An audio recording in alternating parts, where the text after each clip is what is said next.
Hi guys, and welcome to another episode of Love Learns. We're back again with another episode of Love is Blind UK. This week we're going to be talking about Sabrina and Steven.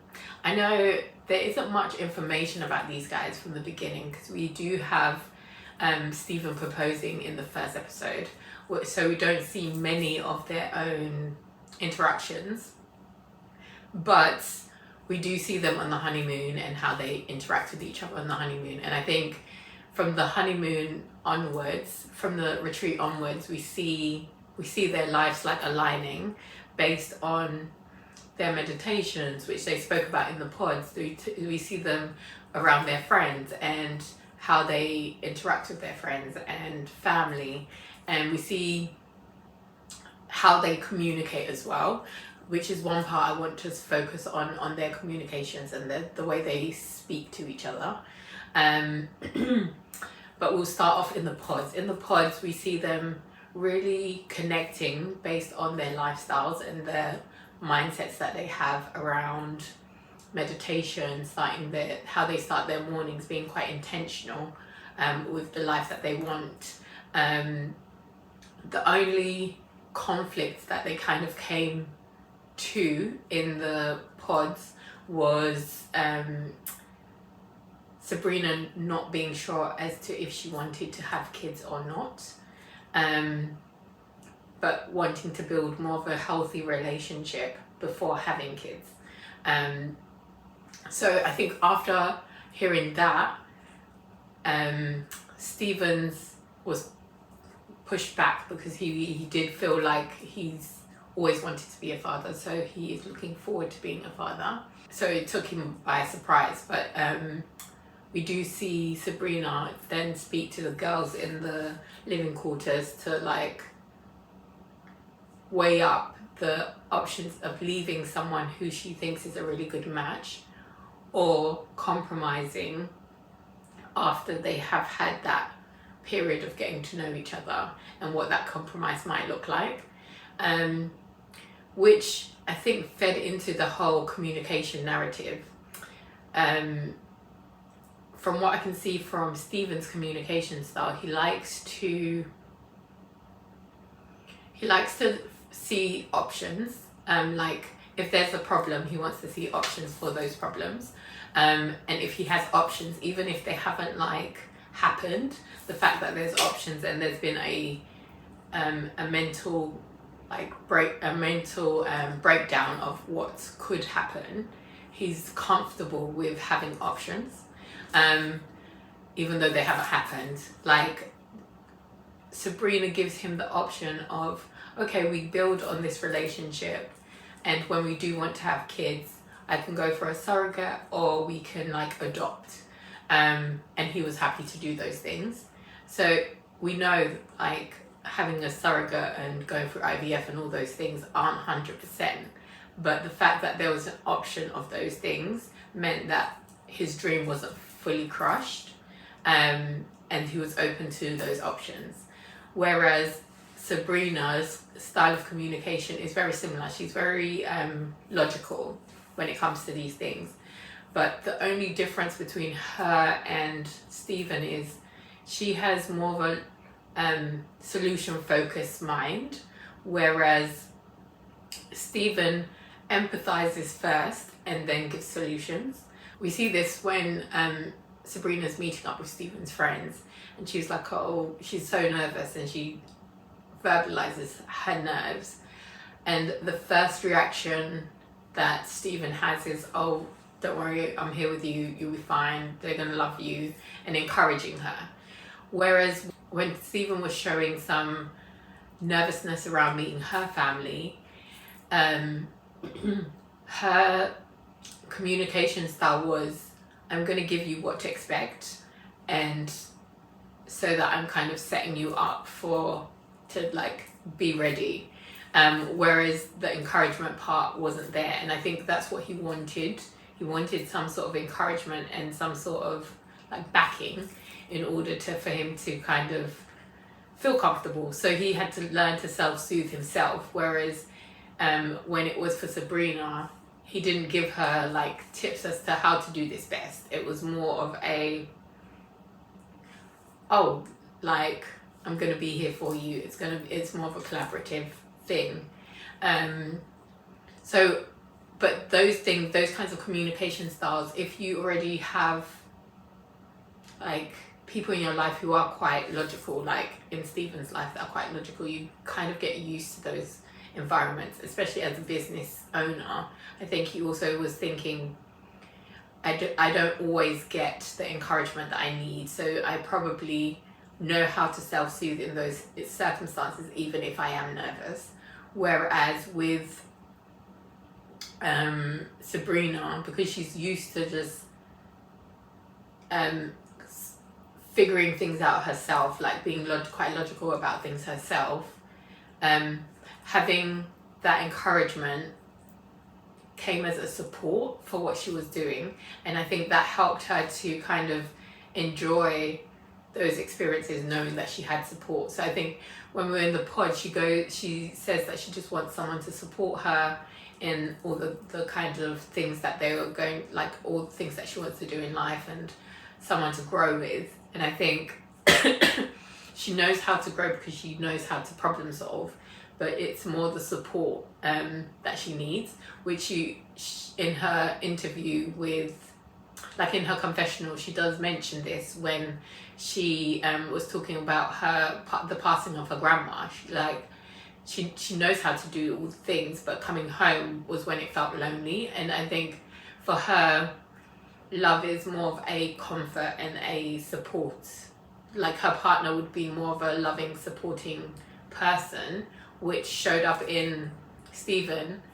And we also see how this also kind of backfires in the reunion. But during the pods and during the experiment, we see how they bounce off of each other.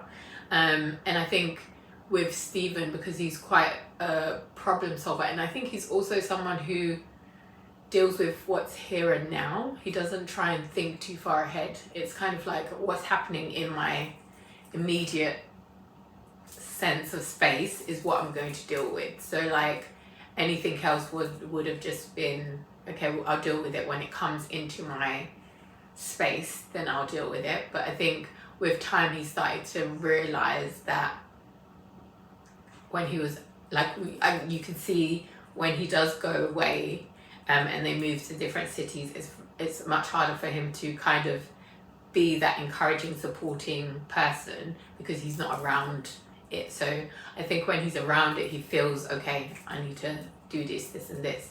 So you see it in the reunion when they do talk about their breakdown in relationship, because it was the long distance that broke their back, and because they hadn't made a decision before the show, before ending the show, like before the marriage, it was kind of like they hadn't made a decision. So it was a bit, that's where I felt like the breakdown happened. If there was a very clear communication as to where the relationship was going, that disconnect between the two when they did move to the different cities wouldn't have happened. Because I think with Steven, in his confessionals just before the wedding, he was like, oh, our main base is going to be in London, or we're going to spend most of the first year in London.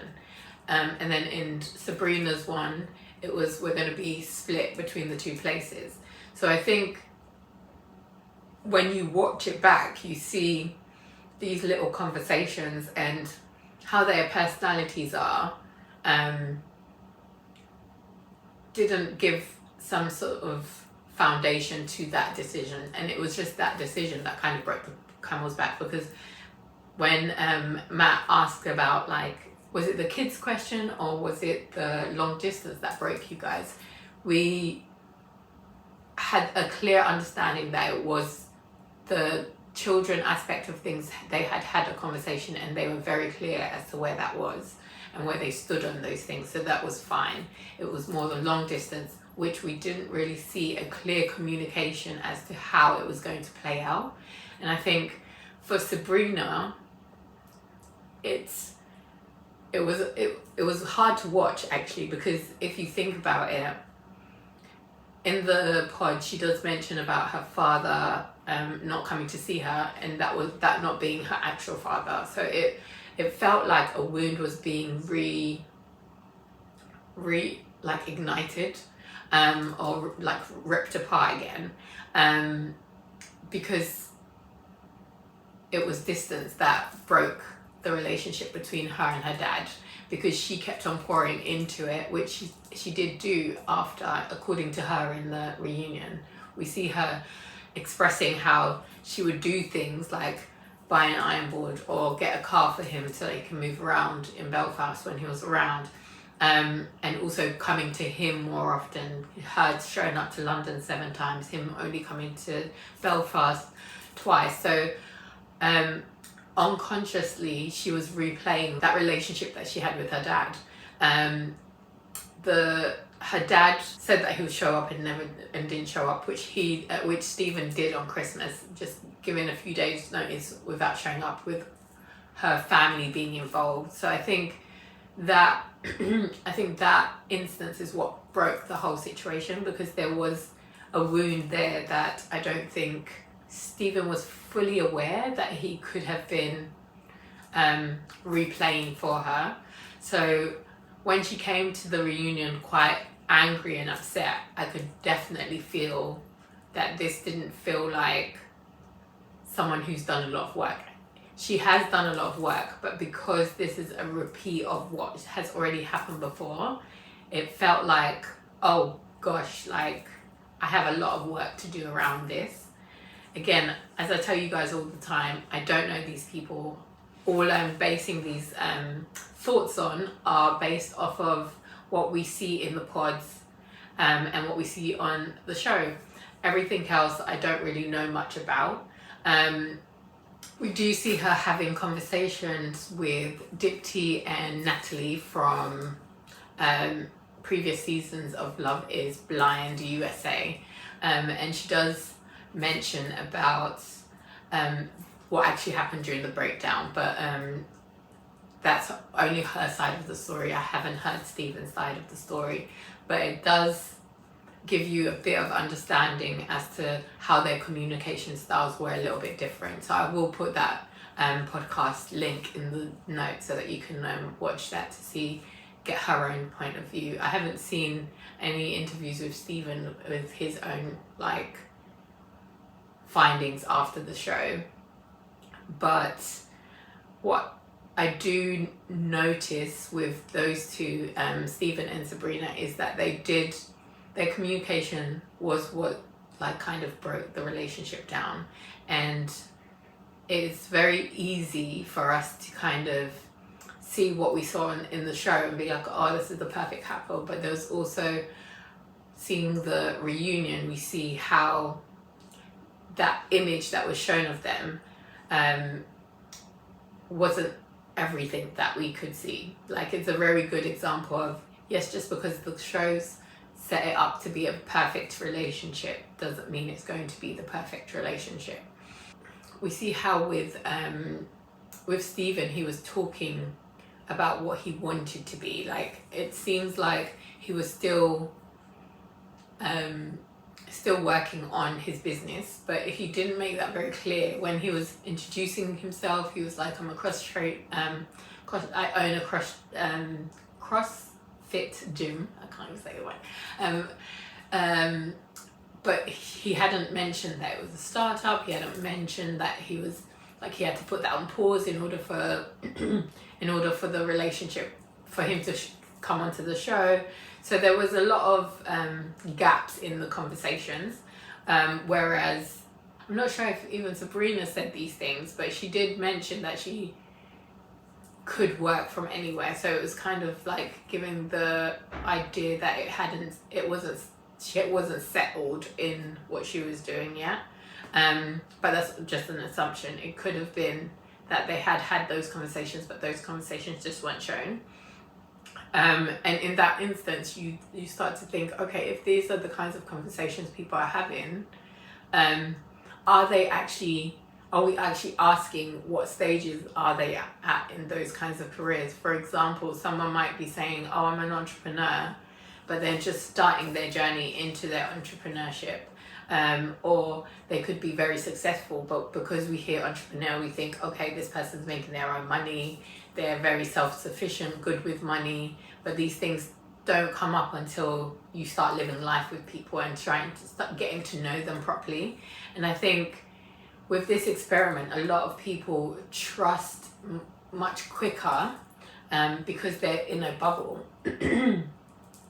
Because they're in a bubble and they're living life in this bubble without the realities of the world, which we see in the reunion, Steven saying like, it's just, there was just too much. Like, it's hard to manage your finances when you're not paying for, it's easy to manage your finances when you're not paying for the dates, you're not paying for all these fancy places that we're going to, but you are in the real world and all those things are on your mind, and you still have to pay bills, you still have to pay your rent, you still have to like go on with life and get that balance. But I think that's the only downfall about this experiment, is that there isn't a balance between when they get married to, like before they get married to after they get married. I think there is a big difference. But then again, we do see Bobby and Jasmine, where Bobby just moved straight down to London 2 days after the experiment, after the wedding. So it's just dependent on what is necessity to you and what you guys have discussed as a couple. Because yes, they could have made it work if they had discussed certain things in more depth and understanding of where each other are in that moment of time. And just being also quite intentional with some of the wounds. So some of the questions I do ask myself about Sabrina in this situation was, were conversations had? Also, did you guys go to like couples therapy about expressing all these things and all these differences that you needed to understand a little bit, with a little bit more depth? Because maybe it might have just taken a few sessions in therapy for both parties to see where their compatibility works and where it doesn't, and being able to use that to kind of build off of what had happened in the pods in order to kind of give them that extra support. Because I think that's what could have made a big difference between them staying together and them being separated by the time of reunion. So their case is a very interesting one. But another point that comes into my head is it was when Stephen was speaking about his ex and her having to go through like a diagnosis and him being there for 8 months, and then her asking him to kind of like end the relationship so that she can focus on herself. It does make me think, in that scenario, was it similar to what happened with him and Sabrina? Did he get thrown off when adversity came? Did he get thrown off, and did he have a sense of unbalance and ended up focusing on everything else around him because it seemed like something he could manage, rather than thinking of his ex, and that's why maybe his ex decided, okay, let's go our separate ways so that I can focus on me, because I don't want to focus on you worrying about me when you're not really here for me. So I wonder what that actually looked like, because it seems like when there's conflict, or when there's like more of an emotional needs, maybe there's a lack of support in that sense when they're not around. Like, because we see the support happening when he's with friends and things that he can manage, which is not high pressured emotional instances. But when it comes to like big things, like maybe long distance, or more reassurance that comes from, needing more reassurance, either it being from the long distance or from an illness? Does he just shut down with what he can control, because he can't control how someone's feeling, but he can control what he has in his here and now? So it's questions that I'm wondering if they had gone to therapy and spoken to a couples therapist, would those ideas kind of reduce some of the pain that we saw during the reunion? Because it didn't seem like Sabrina was very much over it, but it seemed like Steven had gotten over it because it wasn't in his here and now. Like they've decided they're getting divorced, so next step is him moving on from that situation. And he seems to be more of a future focused person more than a here and now. He does stay in the here and now when it's like in the moment and things are comfortable, but I think when pressure situation comes, his first instinct is to look to the future, to what could be happening in the future, rather than trying to work out what is happening here and now or how we've got to this situation. Whereas I think Sabrina's instinct is to look at all the evidence that you've presented so far, because she gave a killer a killer meme out of that reunion, which was Steven is a man of many words but not a man of his word. I was just like, wow, girl, that is a lyric, because that means you're assessing everything that he's done in the past on those in that moment. So she's more of a pup, like, what have you shown me so far?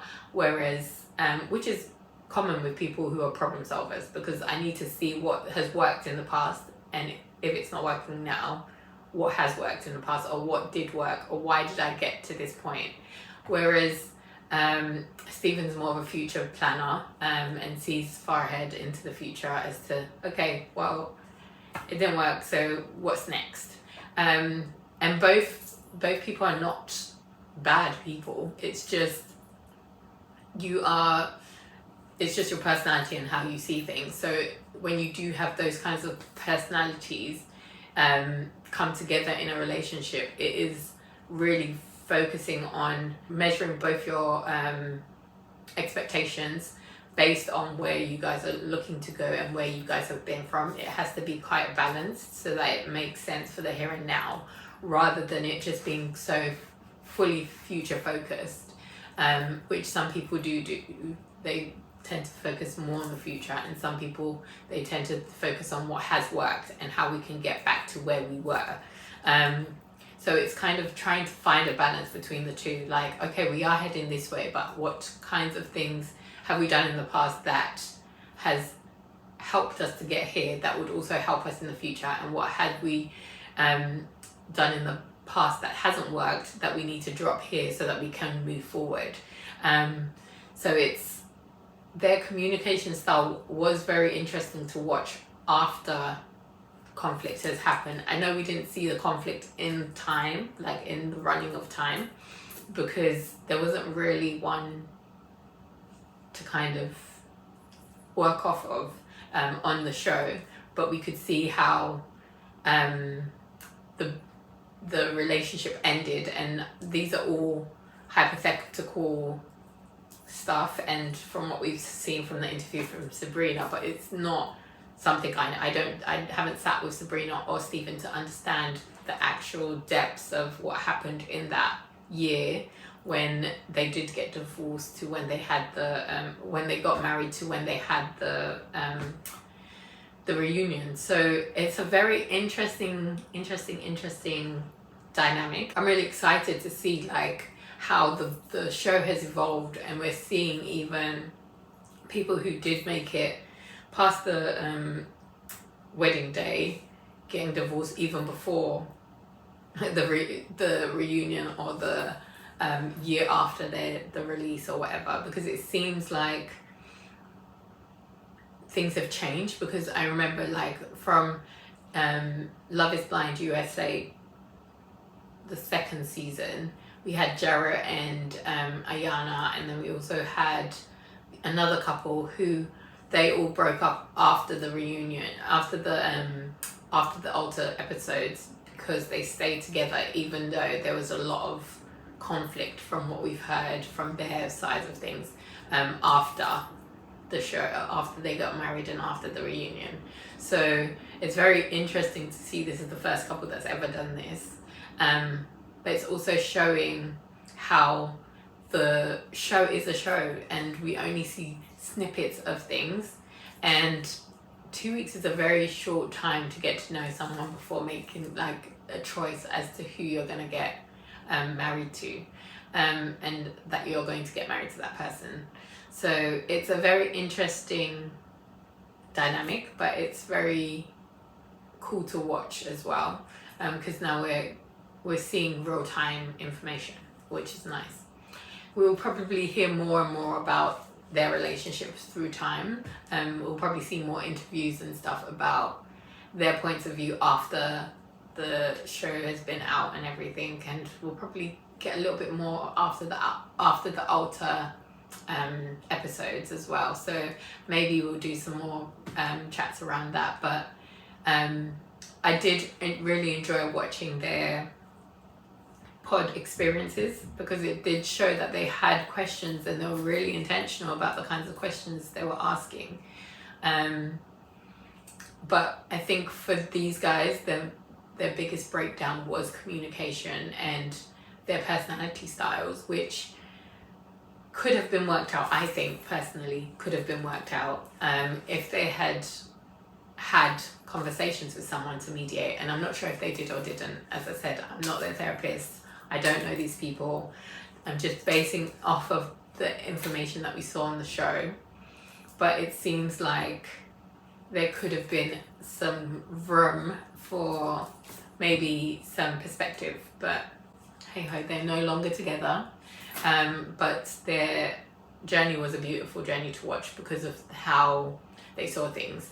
But yeah, I'm looking forward to hearing what you guys have to say about Steven and Sabrina and how you guys connected with them during the show, because I know some people loved their story and some people were a little bit iffy about their story. So let's have a conversation, guys. On that note, guys, I'm gonna end this episode here and maybe speak to you guys in the next one. If you have any other questions, please feel free to pop them in the comments and we can have a conversation about it. I think next week we're going to do another video on Love is Blind, which might be the last one.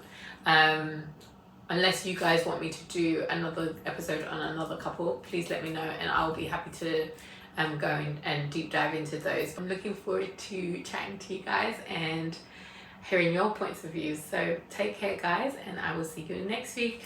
Bye.